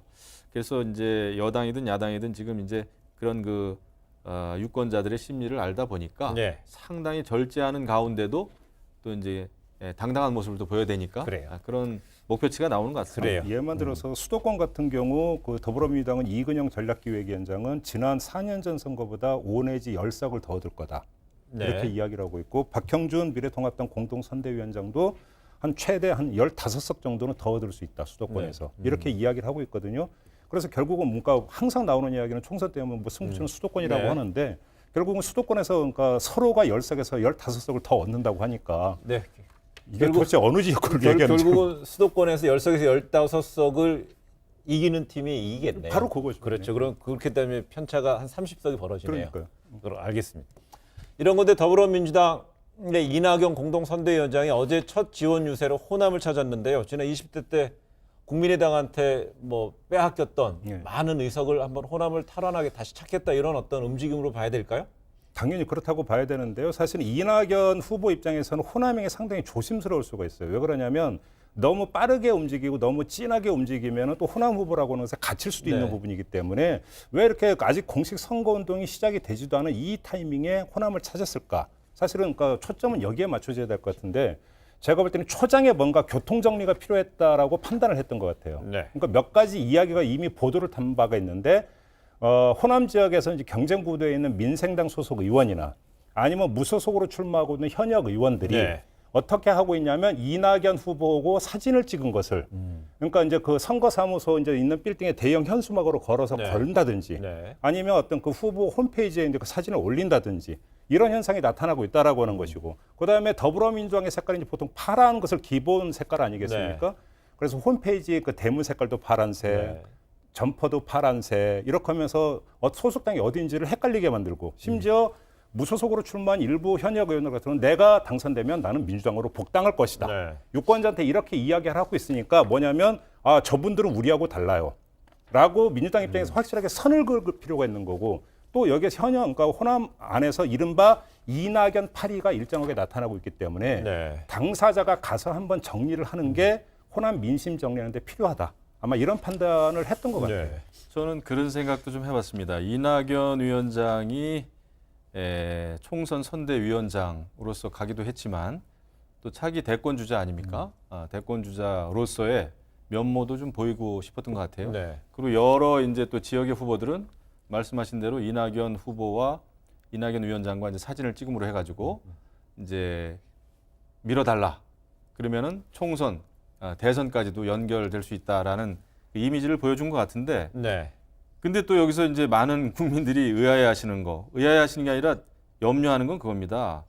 이낙연 위원장이 가니까 전남의 많은 후보들이 호남의 후보들이 모였어요. 그런데 그냥 서로 마스크도 안 쓰고 여기 보시면 이렇게 뭐 손 들고 말이죠. 네. 이런 거는 굉장히 지금 위험한 상황이에요. 그리고 지금 이낙연 위원장은 뭡니까? 지금 뭘 맡고 있죠? 선대위원장. 코로나19 국난 극복 위원장을 네. 맡고 있어요.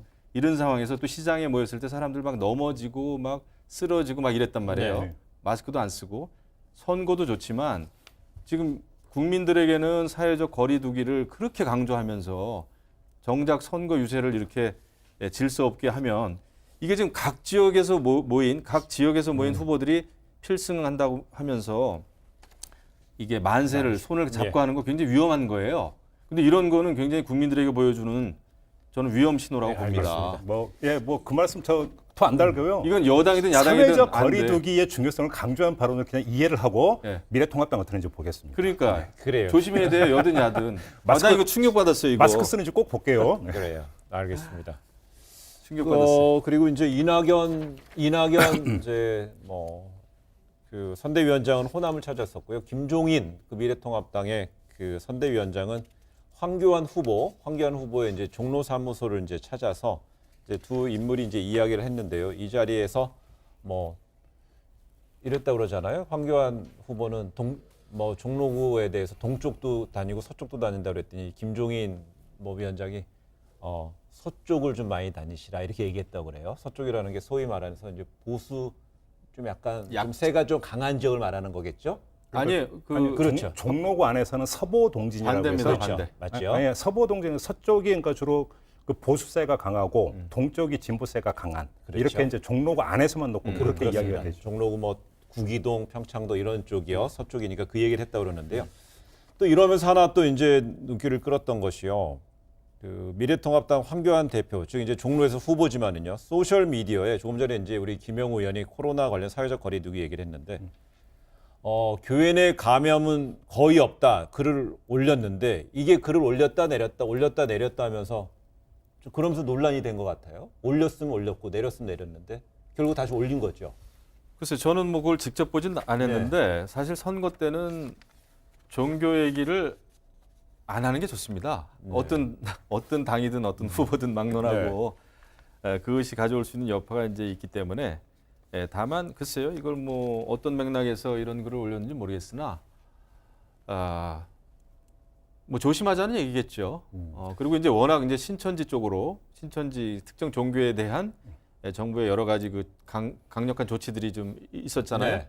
또 지자체 차원에서 있었고 그런데 아마 그런 것 때문에 뭐 일반 교회까지 이렇게 얘기를 했는지 모르겠는데 뭐 조심하자는 얘기겠죠. 그래요. 저는 근데 이 얘기는 왜 했는지 모르겠어요.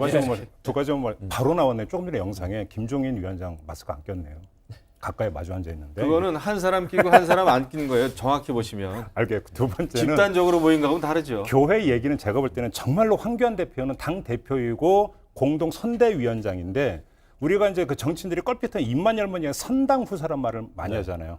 당이 먼저고 개인은 뒤다. 근데 제가 볼 때는 선사후당이에요. 무슨 이야기냐면 개인의 어떤 종교적 신념, 좋게 표현해줘서 개인의 종교적 신념을 당의 어떤 처지와 상황과 목표보다 더 우선시하지 않고서는 저런 이야기는 나올 수가 없어요. 왜 그러냐면 지금 정부의 강력한 권고에도 불구하고 일부 교회가 오프라인 집회를 계속 하고 있는 거에 대해서 국민 여론이 어떤지를 그러니까 모를 리가 없을 텐데 모르면 그건 정말 문제가 있는 거고요.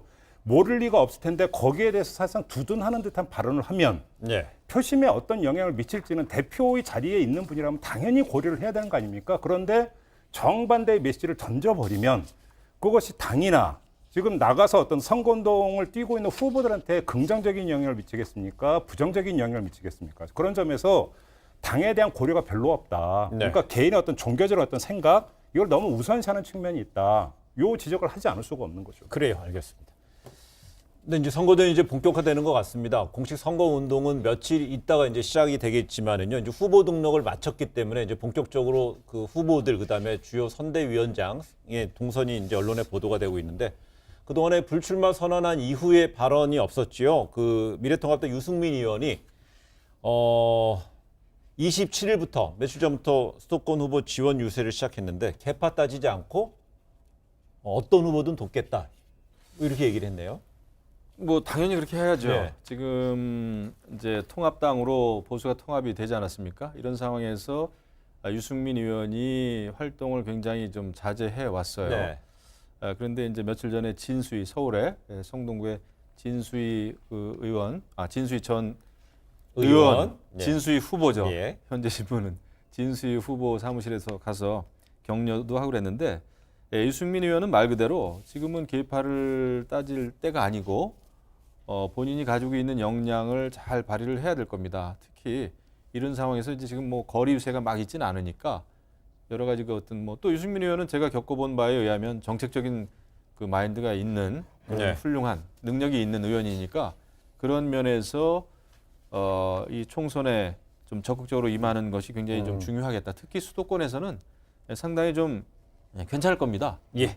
더 열심히 좀 해주기 바랍니다. 첫째는 유승민 의원이 등장한 시점을 보니까 공천이 끝난 다음에 그러니까 등장을 하더라. 그러니까 유승민 의원답다라는 말씀 먼저 드리고 싶어요. 왜 그러냐면 괜히 그러니까 그 먼저 공천 과정에서 등장해서 불필요한 오해를 사고 싶지 않다라고는 아마 그런 차원에서 그동안 그 물밑 자맹을 하다가 네. 공천이 끝나고 나니까 아마 등장을 한 점에 있어서는 유승민 의원이 어떤 생각을 했는지 조금은 읽을 수 있을 것 같고 네. 두 번째는 뭐 계파 불문하고 어떤 후보든 돕겠다라고 이야기했는데 저는 그 진정성도 믿어요. 근데 일단 나타난 게 지상욱, 진수희, 김웅 세 후보를 찾아갔는데 모두 유승민계더라. 일단 이 점을 그러니까 사실관계를 하나로 확인해 드리고 싶고 네. 그럼에도 불구하고 다른 계파 의원들이 만약에 지원 유세를 요청을 하면 저는 갈 거라고 생각을 하는데 과연 얼마나 요청을 할지는 솔직히 물음표. 이렇게 한 말씀. 알겠습니다. 예. 뭐 이러면서 이제 본인이 제가 원조 친박으로 분류되는 사람입니다. 그러면서 이제 계파색을 이제 희석하기 위한 어떤 멘트도 있었다는 거 좀 한번 말씀드리고요. 21대 총선 서울 격전지 5곳에 대한 여론조사가 좀 또 나왔는데요. 종로, 광진을, 동작을, 뭐 서대문갑, 그다음에 강남갑. 어떻게 보셨습니까? 이제 결과는 저희가 좀 일단 이제 보여드리겠지만요. 네네. 그러니까 지금 종로, 광진을, 동작을, 서대문갑 네. 전반적으로 그 민주당 후보가 앞서는 것으로 네. 일단 나왔고 강남갑 같은 경우만 태구민 후보. 그러니까 이제 태용호 전공사죠. 네. 태구민 후보가 민주당 김성곤 후보보다 앞서는 것으로 나왔는데 네. 뭐 강남갑이야 전통적으로 이제 뭐 미래통합당의 강세 지역이니까 너무나 그러니까 뭐 그렇게 해석을 하면 될 것 같은데 제가 네. 주목하는 것은 지역구 하나하나가 중요한 게 아니라 미래통합당에서는 계속 어떤 이야기를 했냐면 숨은 보수표가 있을 것이고 지금 바닥 민심은 여론조사 지표로도 잡히지 않는 바닥 민심이 있다. 네. 바닥 민심은 상당 부분이 돌았었다. 이제 계속 일관되게 그렇게 주장을 해왔어요. 네. 근데 지금 계속 이제 반복되고 있는 여론조사가 이제 계속 쏟아지고 있는데 그 아까 얘기했던 뭐 수도권에서 10석이다 15석이 되겠는데 수도권에서 나오고 있는 결과를 놓고 보면 정말로 숨은 표심이 정말 많다면 모르겠으나 네. 4년 전 어떤 그 총선 때의 결과표하고 별로 다르지가 않아요. 그러니까 수도권에서의 그 표심의 움직임이 4년 전, 다시 말해서 서울에서 압승을 거뒀을 때 민주당이 그때 나왔던 결과가 거의 지금 대동소이하게 나타나고 있다면 네. 정말로 미래통합당이 주장을 해왔던 바닥 민심이 뒤집어졌다는 얘기는 뭔가 환상과 착시의 결과인지 저는 이걸 한 번 좀 체크해볼 필요가 있겠다. 이 말씀만 좀 드리겠습니다. 그래요. 근데 제가 보니까 지금요, 김영우 의원 네. 잠깐 말씀드리면요. 시청자분들이 좀 더 볼 수 있게끔요. 네. 종로, 광진, 동작 이렇게 해서 만약에 후보별로 특정해서 그쪽 지역구에 대해 분석을 해주실 수 있으면 미리 말씀해 주시고 그렇게 해서 좀 이야기. 그거 안 할 겁니다. 안 하실 거예요? 네, 뭐 말씀하셨는데 제가 보니까 네. 오히려 지역에서부터 차츰차츰 그 문재인 정권 심판에 대한 그 열기가 좀 올라오는 것 같아요. 네. 제가 이제 경남 또 부산권, 네. 뭐 TK는 또 말할 것도 없이 그다음에 충청도 그렇고 문재인 정권 심판해야 된다. 경제난에 대해서도 그렇고 그다음에 코로나 사태에 대해서도 그렇고 자화자찬을 많이 하는데 실질적으로 초기 대응에 실패했다라고 하는 그 민심이 확실히 있더라고요. 네. 그리고 이제 수도권에서는 이제 경기도하고 이제 그 서울인데 네. 예, 제가 있는 이제 경기도만 해도 지역적인 편차는 좀 있습니다. 사실은 서울하고 어떤 관계에 있는지 지리적 그 거리에 따라서도 그렇고 네. 그럼에도 불구하고 문재인 정권을 심판해야 된다라고 하는 그런 열기는 저는 굉장히 많이 느끼고 있고요. 네. 그런 것이 여론조사에 잘 잡히지 않는 그 바닥 민심이다 이런 생각을 좀 합니다. 결국 그 얘기는 뭐냐면 그래요. 네. 결국 그게 뭐냐면 지난번 미국 대선에서 나왔던 이른바 샤이 보수가 그럼요. 있다는 이야기예요. 있습니다. 예, 지금 예. 많은 보수들은요. 예. 전화를 안 받습니다. 여론조사를. 아예 받질 않아요. 물론 그걸 이제 전화를 안 받을 경우에 보정하는 이런 뭐 시스템도 있긴 합니다만은 네. 지금 아예 그냥 지금 문재인 정권에 대해서는 거의 진저리를 치는 그 보수들이 굉장히 많아요. 그래서 그래요. 그런 것이 투표 당일날 좀 나타나지 않을까. 짧게 그 네. 두 가지만 말씀을 드리면, 그러니까 이제 바닥 민심이 그 어떻게 되고 있는지는 지금 의원님이 체감하는 것은 말 그대로 체감이기 때문에 증명할 방법이 없어요. 그렇기 때문에 일단 존중을 하겠는데 증명한 방법이 없고, 네. 그래서 이 자리에서 제가 말씀을 드리면 그나마 객관적 지표로 나오고 있는 여론조사만 가지고 이야기를 해야 되는데 그거 못 믿겠다 해버리면 사실은 얘기가 안 되는 건데 이렇게 말씀을 드릴게요. 그러니까 지역구 같은 경우는 상대적으로 지역구별 여론조사는 표본수가 적고 뭐 하기 때문에 오차 가능성이 높다고 쳐요. 그런데 그래서 대통령 국정수행 지지도는 그러니까 단일 조사이기 때문에 어떤 그 오차의 가능성은 상대적으로 줄어드는데 네. 여론조사 기관이 어딘지 그거 막론하고 최근에 코로나 전국에서 문재인 대통령 국정수행 지지도가 올라가고 있어요. 도대체 이걸 어떻게 설명할 거냐. 정말로 정권 심판 논의 바닥 민심에서 요동치고 있다면 이걸 설명할 방법이 없다. 또 하나. 그러니까 지금 아마 이게 그 조사 기호를 여기서 제가 다 말씀을 못 드리겠는데 숫자는 말씀을 안 드리겠는데 바로 오늘 나온 한 그 조사 결과에 따르면 정부가 지금 코로나19 방역을 잘하고 있는가에 대해서 잘하고 있다는 응답률이요. 압도적으로 나왔어요. 숫자를 얘기하면 조사 기호 얘기하니까 안 할 텐데 네. 압도적으로 나왔어요. 그러면 이 두 가지 그 조사 결과만 놓고 본다면 정말로 정권 심판론이라고 하는 게 정말로 밑에서 들끓고 있느냐? 근거가 없다. 네. 이거는. 그래요. 대통령의 지지율은 불과 보름 전, 열흘 전만 해도 굉장히 낮았었습니다. 그걸 우리가 알아야 돼요. 그러니까 대통령 그 업무 평가, 국정 운영에 대한 지지율은 안개와도 같은 거예요. 네. 햇볕 조금 나오면 금방 사라질 수가 있는 것이기 때문에 알겠습니다. 지금 보름 이상 남은 선거 기간이거든요. 이거 모릅니다. 알겠습니다. 앞으로 모르죠. 네, 그래요. 몰라요. 네, 이런 가운데 더불어민주당이 참여한 비례정당이죠. 더불어시민당 오늘 선대위 출정식을 열었는데 이 민주당과 공동 선거운동을 펼칠 예정이라고 그러고요. 또한 그 범여권의 지지를 그 요청하는 열린민주당은 그 지난 27일 날은 더불어시민당이 그 봉하마을을 참배했었는데 어제는 또 이제 열린민주당이 지도부하고 비례대표 후보들이 봉하마을을 찾았어요. 네. 바로바로 뭐 앞서오니 뒤서오니 갔죠. 그러니까 열린민주당이라고 하는 그 당명 자체가 그 노무현 대통령 시절의 집권 여당이었던 열린우리당. 네. 이제 어떤 그 여기 어떤 계승의 의미를 담고 있기 때문에 당연히 노무현 정신의 계승이라고 하는 것들을 주장을 하고 있고, 그러니까 이제 봉하마을에 가서 어떤 참배를 하는 것을 어찌 보면 당연한 수순이라고 봐야 되는 네. 거고요. 그런 점에서 결국은 이른바 뭐 요즘 이제 그 적자가 누구고 서자가 누구냐 그럴까, 우리는 적자도 아니고 서자도 아니고 효자다 뭐 이런 이야기가 있잖아요. 오늘 또 이제 그 사탕이 나온 게 우리는 그런 자식 준 적 없다까지 이야기가 나왔어요. 네. 아무튼 이제 뭐 적통 논란이 벌어지고 있는데 분명한 사실은 부인할 수 없는 것은 더불어시민당과 열린민주당이 범민주 지지층을 상대로 놓고 아주 그 지금 경쟁 구도에 들어가 있는 것만은 분명한 사실이고, 이 상태에서 민주당이 이 광경을 지켜보고 있는 민주당 입장에서는 그렇게 맞득치 않은 어떤 기운이 느껴지고 있다. 여기까지는 객관적 사실이라고 봐야 되겠죠. 그러니까 이제 봉하마을에 가서 참배만 할 것이 아니라 노무현 전 대통령이 추구했던 그 뭐 사람 사는 세상이라든지 공정이라든지 정의라든지 좀 이런 거를 좀 배워왔으면 좋겠어요. 그런데 그것이 아니고 지금은 더불어 비례당도 그렇고 열린민주당도 그렇고 특히 이제 열린민주당 같은 경우에는 조국 전 장관을 지키자, 또 물론 뭐 이제 문재인 대통령을 지키자 이런 얘기도 했습니다만은 특정 사람을 지키고 이거보다는 대한민국 또 헌법의 가치라든지 말이죠. 가치와 명분을 지키는 일에 더 좀 앞장서 줬으면 좋겠다는 말씀 좀 드립니다. 그래, 알겠습니다. 저희가 앞서서 이제 민생당 이야기도 했고요. 그다음에 그 심상정 정의당 대표 이야기도 했는데요. 그 2주간의 그 자가격리 기간을 끝낸 국민의당 안철수 대표가 코로나19 사태에 대응하기 위해서 투표일을 4월 15일이 아니고 늘리자 이렇게 얘기했습니다. 네. 저는 듣고서 기표소에서 이런 기표 도구에 대해서도 문제되고 뭐 줄 서는 것도 있고 그래서 그런 어떤 이야기를 한 것을 듣고 고개를 끄덕끄덕이는 분들도 있는 것 같습니다. 많이요. 네, 그럼에도 불구하고 현실적으로 아마 불가능할 거다라는 말씀 일단 드리고요. 두 번째는 여기에 이제 본인이 어떤 대구에 내려가서 의료봉사 활동을 했던 부분들을 다시 오버랩 시켜보자 하는 어떤 그 생각도 깔려 있다고 보는데요.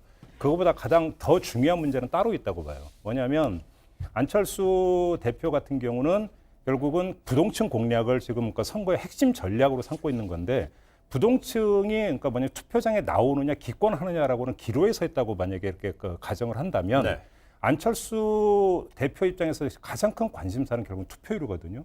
그다음에 투표율을 좌우할 수 있는 중요한 축이 결국은 부동층인데, 그러니까 만약에 투표율을 늘린다라고 한다면 부동층이 한 표라도 더 어떤 투표에 참여할 수 있는 여지를 넓혀놓는 것이기 때문에 이런 어떤 정책 판단이 깔려 있는 것이다. 이렇게 해석을 하는 게 좀 맞을 것 같아요. 그 뭐 정치적인 판단이 깔려 있을 수도 있으나 이제 또 의사 출신인 상황에서 사회적 거리두기를 하는 이 마당에 투표일이 여러 날이면은 좀 그 분산 효과가 있겠죠. 줄을 서더라도 간격을 좀 띄울 수 있고.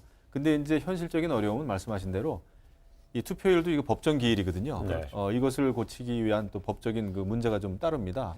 그래서 모르겠습니다. 사전 투표율 같은 걸 좀 더 늘려주면은 좀 더 투표율은 좀 투표율을 늘릴 수 있지 않을까 이런 생각은 좀 해봅니다. 그래요. 그러면서 저희가 이제 국민의당 이야기까지 했고요. 조금 전에 저희가 이제 급히 달려왔는데요. 그러면서 그 열린민주당에 관련되는 지지율을 저희가 한번 지켜보려고 그랬었는데요. 열린민주당 지지율이 더불어시민당하고 경합하는 부분이 있거나 아니면 중복되는 부분이 있다는 지적도 있는데요. 오늘 나온 조사에 보면은요, 11.7%로 나타났습니다. 그럼 자연적으로 저게 국민의당도 있고요, 정의당 지지율도 나오고 있는 표를 볼 수 있죠. 네. 저거는 어떻게 그러니까 사실 이제 이 비례정당이 포함이 된 정당 투표 예상 어떤 지지도 말고 이전에 정당 지지도 조사 있잖아요. 민주당과 미래통합당이 포함이 되어 있는. 그래서 민주당과 미래통합당 간의 어떤 그 지지율 차가 그러니까 더불어시민당과 열린민주당을 그러니까 합친 어떤 지지율과 미래한국당의 지지율을 비교를 해보면 어느 정도는 그 계산이 나와요. 무슨 이야기냐면 결국은 어떤 그 민주당 그 고정 지지층을 두고 두 비례 정당이 경쟁 구도에 지금 그 들어가 있다라고 하는 점만은 분명한 것 같고, 저기서 또 하나 나타나고 있는 현상은 그 민주당 안에서 상대적으로 좀 더 어떤 진보적 성향을 띠고 있는 분들이 이제 정의당을 전략 투표하는 이런 경향을 보였는데 열린민주당이 이걸 차단하면서 오히려 열린민주당 쪽으로 당기는 이런 어떤 그 현상까지 부수적으로 나타나고 있다고 봐야 될 것 같아요. 열린민주당의 경우에는 사실은 조국 전 장관에 대한 열렬 지지층이거든요. 앞으로도 이것은 여당 안에서 굉장히 좀 골칫거리로 좀 그런 그 좋지 않은 영향, 그러니까 표가 나뉘고 말이죠. 이런 그 악영향도 있겠구나 이런 예측을 좀 해봅니다. 알겠습니다. 예, 저희가 지금 표 본 것 중에서요, 다른 정당들은 앞에 것과 뒤에 것이 있었는데 그 열린민주당만 하나입니다. 저거는 열린민주당은 전주에 조사가 없었기 때문에 열린민주당만 표가 그래프가 하나였다는 거 말씀드리겠습니다. 네, 코로나19 비상특집 전용후의 뉴스 오늘은 여기까지입니다. 저희 내일 오후 1시 55분에 찾아뵙겠습니다. 시청해주신 여러분 고맙습니다.